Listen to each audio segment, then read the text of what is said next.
Hello to everybody at Bands Can Talk. I'm James and I'm from Biffy Clyro.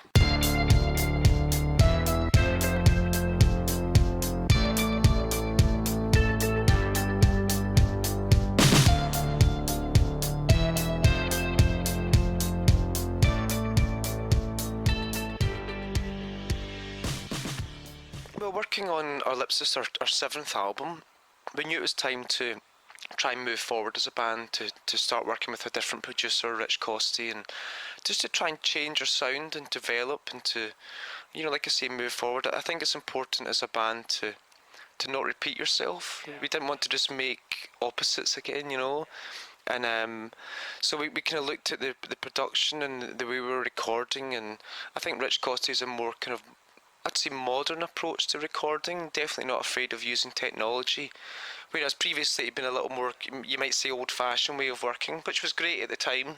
I think that was, everything has its place, everything is there for a reason, but sometimes you just have to push yourself to being a little uncomfortable perhaps, and to try new things. And I mean, there were times during the recording process it was a little uncomfortable, it was a little difficult. I think anyone who says that making albums is easy is a bit of a liar, because it takes a lot of work and a lot of concentration. I think we were in Los Angeles for about 6 months in total, so it was quite a long time to make what is our shortest ever album. But I think you've got to push yourself. I think you owe it to yourself, you owe it to the fans, anyone who follows your band or buys your music. I think you've got to try and push yourself.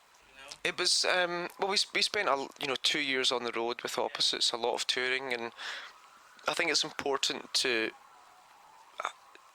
just come out of the bubble for a moment and live a so-called normal life for a little while. I think we realised that we're not really suited to normal life. It wasn't really. After all these years, you become institutional. Like you have a mode of working, you have a life that it's a very full life, a very busy life, but that's something you become used to. So when you step off the bus and go home, it's like, what now? I don't know what to do with myself. It can be a little difficult, but like I say, important to have that balance, I think. But we kept working. We were working. We were still working on songs.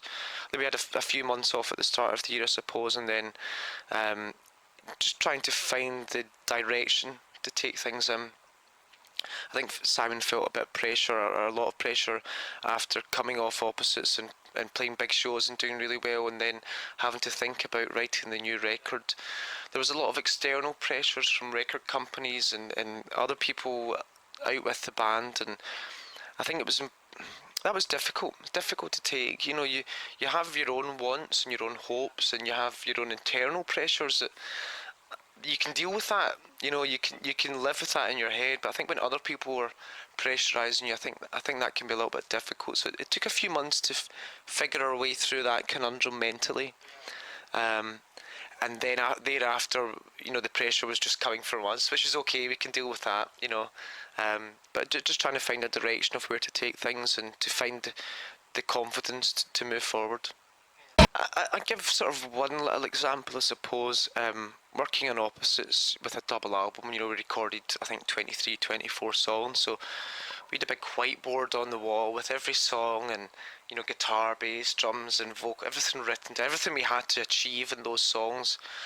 And on day one we marked it out, so we knew maybe on week 3 we would be doing drums for Black Chandelier or something. We had a rough idea of how things were going to go, and I think that was important with so much music to record that we worked out how to spend our time. I think this time with Rich Costy it was very much more like every day we had no idea what we were going to do. In the morning we didn't know what we were going to do in the afternoon, and it was a little shocking at first, because we're used to working a certain way and knowing, so what are we doing tomorrow, so we can think about it, and so that was a bit of a wake-up call for us. I think eventually we ended up with the whiteboard on the wall and we marked it off, but it was, sometimes we would go in and start a song with just a vocal, or just a guitar, or just a drum loop, something, just a little bit of something, whereas previously almost every song would just kind of start with the drums, So that was like, we were like, usually you build the house from the bottom up. Sometimes we felt we were building the house from the top down, but once we got our head around that, it was really exciting, and you know, like I kind of mentioned before, I think it's important to push yourself, and sometimes that can be uncomfortable. But once you get out the other side, you're like, I'm glad we did that. We just love to keep making good music. You know, I don't think it's too complicated for me anyway. I want to keep making great records and keep playing good shows. It's amazing to travel with the band and to come to Poland, and like you say, we have people from all over Poland coming to the show. That feels like heart-achingly beautiful, and to feel that we bring people together and we create an atmosphere together, and it feels like it's our friends that are coming, you know.